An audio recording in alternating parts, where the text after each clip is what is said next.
Hello everyone, a very warm welcome to you. My name is Nick and it's time for the 2-week roundup on the channel where we have a bit of a pause for breath, have a look at the games we've had seen, let's say, in the last 2 weeks and try and get them in a sort of order looking at the top 6. Now your top 6 might be different to mine, it might be similar, but that's all a bit of the fun and it's a good way of indexing what's going on the channel. Some of you watch these videos, some of you don't watch them at all, but that is fine. Thank you for the people that have actually clicked on this video. So, before we come to the top 6, there are some that haven't quite made it. There's race driving, which I loved hard driving, but race driving on the Sega Genesis Mega Drive didn't really cut the mustard. I was a bit disappointed with that. And Batty was a good game as well, which is worth a mention, but it wasn't as good in my mind as the zxspectrum version, only because there's strong nostalgia there. That's the version I played sort of like growing up. But other mentions I would say, we'll show a bit of a footage of these ones, is Spy Hunter on the Commodore 64 by US Gold. It's a pretty good conversion of Spy Hunter. I prefer again the Spectrum version because that's the version I grew up with. It's a little bit slippery, it's just a case of surviving as long as you can. Really wanted to squeeze this in the top 6, but for some reason at the end of the day I didn't. But it's a good game, US Gold 1984. If I had this one back as a kid in the day, I wouldn't have been disappointed. It's a, as I say, it's a nice runner. Also on the Commodore 64 is Booty by Firebird in 1984. A little bit flawed this, it looks absolutely wonderful, but sometimes the parrots going aboard the ship, because you're a cabin boy walking along, have to collect keys and treasure on a huge ship. Sounds a bit flawed. There's no way of surviving. If someone's walking towards you, you can't attack them or duck or go to the next screen, and you're sort of like cornered, and there's a lot of parrots that will bump into you as well. So it's a really good looking game, but because of those flaws I didn't put it actually in there. And the other one, which came out a bit late in the Atari 2600's run, but it's a good conversion, is Rampage by Activision in 1989. Essentially you play either one of 3 giant monsters, either a werewolf, a lizard or King Kong, and you must demolish buildings going around from town to town. Really splendid looking for an Atari machine, but a lot of people wouldn't have played it because it came out so late in the run and people by this stage had already moved on to other sort of like systems. So that's the only reason why that one didn't make the top 6 either. Pinball games we've looked at. I haven't looked at any PlayStation 4 ones, but there is a Han Solo table due out in September, which we might have a look at. So I've separated these two from the top 6. They're both on the Sega Mega Drive and, or Genesis, depending on where you are in the world. There was Dragon's Revenge, which is quite a good game there. It's the sequel to Dragon's Fury. I slightly prefer Dragon's Fury out of the two. The ball physics are okay. It's just that Dragon's Fury's got a few extra mini games. This one has as well, but it's not quite as exciting. But you know, if I had this back in the day, I would have quite liked it. And the other one was Crew Ball Pinball, which is very disappointing, I thought. It was based on the band Motley Crue, but I think that was a very late to the party in terms of getting the license for that, and there's not much about this that says Motley Crue or heavy metal to me. There's versions of 3 of their songs that play in the background every now and again, but I don't know too much about the band Motley Crue, so I couldn't really get into it, and this table certainly doesn't teach me more about the band either, so I'm still none the wiser. None of their faces are in it, unless they're releasing a later minigame. There's a great breakout game that happens sort of like midway, but I didn't get that far. So it's Dragon's Revenge and Crew Ball Pinball, or Heavy Metal Pinball. Okay, so we're speeding along this time. Time is of the essence, because I want to make these a little bit snappier than they have been, but it's always a bit tricky when you've got a bit of enthusiasm for the game. So, the top 6. In 6th place, I put Bear Bother by Arctic Computing in 1983 on the ZX Spectrum. A little bit flawed again, this game, but it does everything right. It's of an era, and I'm always a sucker for those games in the early 80s. The story behind this is you're in an electric car. The batteries are run out because it's by Sinclair, and you must go up different ladders, different stages, and to get batteries to recharge your car. It's a little bit reminiscent of Burger Time, the way that moves. You need to get 3 batteries and then you're on to the next stage. It gets progressively more difficult, and what makes the game a little bit taxing is all the time there's these bother boys walking around the map as well, which I think might be some kind of building site, and if they bump into you, you've had it. On later stages, sometimes if you do things in the wrong order, it's virtually impossible to avoid the bother boys. That's why it lost a little bit, a few marks, and maybe it would have come up a bit higher if it wasn't for that. But Bear Bother is a game well worth tracking down. I would have liked it back in the day. So if you've got emulation or the real system, then have a look at that one, Bear Bother. Do look at the review if you haven't already. In 5th place is a platformer on the Commodore Amiga. I put Flood. That was by Electronic Arts in 1990. You control this odd creature called Quiffy. In the instructions, they can't seem to make out their mind if he's a sea creature or lives in the sewers. But essentially, you must go around collecting trash that has been flushed down the sewer. Once you've collected all the objects, you then get to an exit, and then you're out of there.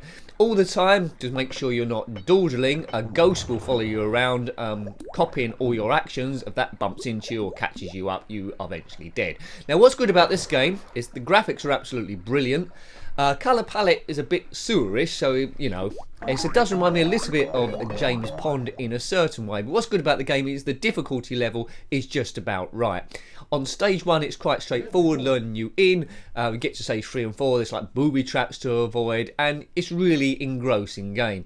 It's the sort of game you would keep coming back to and play for quite some time. I do like the idea of the name. It's a game that I hadn't really come across the first time round. But if you're looking at platformers, we've looked at a lot recently on the Commodore Amiga, then Flood is a good one to track down. Much better than Lethal Weapon that we previously looked at, and the abysmal Running Man. So that is Flood. And in 4th place, I've put Mus Pac-Man on the Atari 2600, published by Atari in 1982. Now, I'm really pleased to come to this one. It's a good arcade conversion, although not 100% perfect. But after playing Pac-Man the week before, and that was a disastrous conversion, you can only like that if you had nostalgia and you was unaware of a lot of games at the time. But the original Pac-Man was nowhere near the arcades. It lacked in lots of different areas.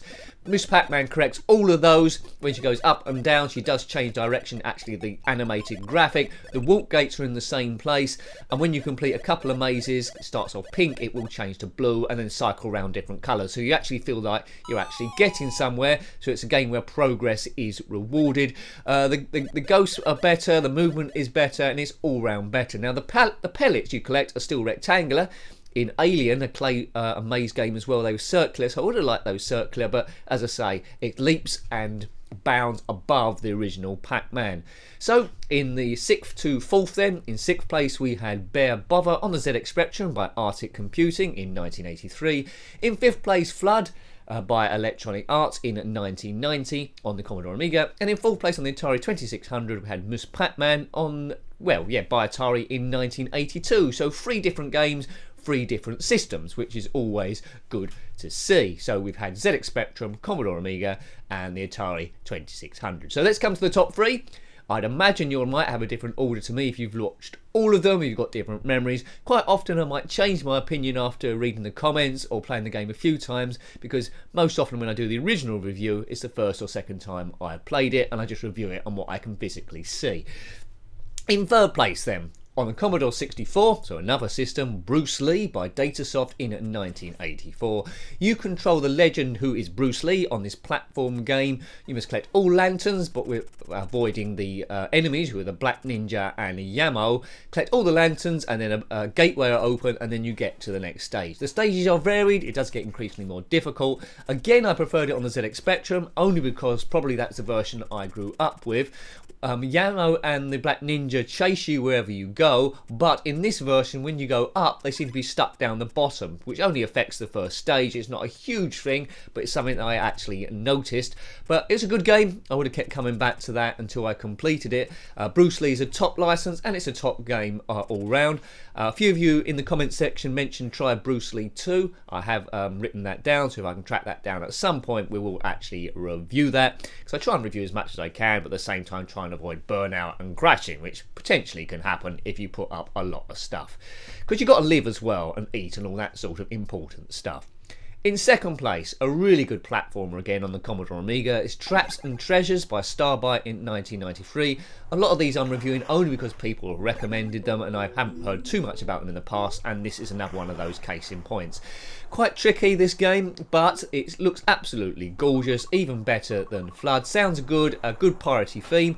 You control Captain Flynn, and he must rescue all of his crew from various cages, and you must pick up lost booty and money, which has been captured by Redbeard the pirate. Didn't get off level 1 in the original review, but I do have some passwords, because it's password based. If you know them, you can jump to further stages. Plays really well, it's absolute delight to play.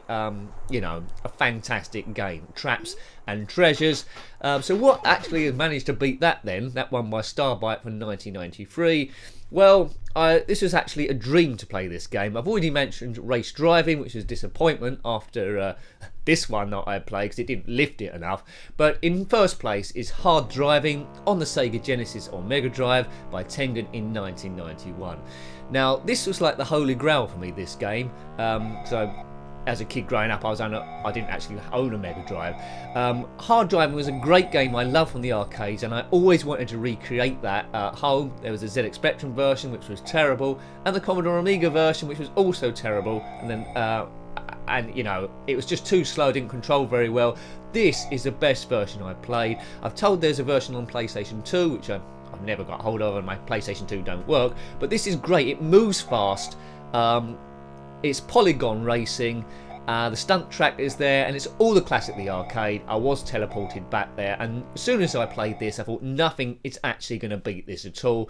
Hugely disappointed by the sequel Race Driving, although if I played that first I would have thought that was great, but there are additional tracks they supply on top of this just don't work. They're too ambitious. But basically you do a fastest lap. Once you've qualified, got the fact that you race a phantom photon controlled by the computer, and if you beat them, you're declared the new champion. So Hard Driving by Tengen, 1991. I really recommend that game. So top 3 is third place was Bruce Lee by Datasoft in 1984 on the Commodore 64. In second place, Traps and Treasures by Starbite in 1993, and in first place by quite some distance is Hard Driving on the Sega Genesis or Sega Mega Drive by Tengen in 1991. So thank you for watching these videos. Always appreciated showing them love, commenting or rating them either up or down, because that really helps in the search there. And until next time, more videos to come hopefully, and until next time, take great care of yourself and a very fond goodbye. Goodbye.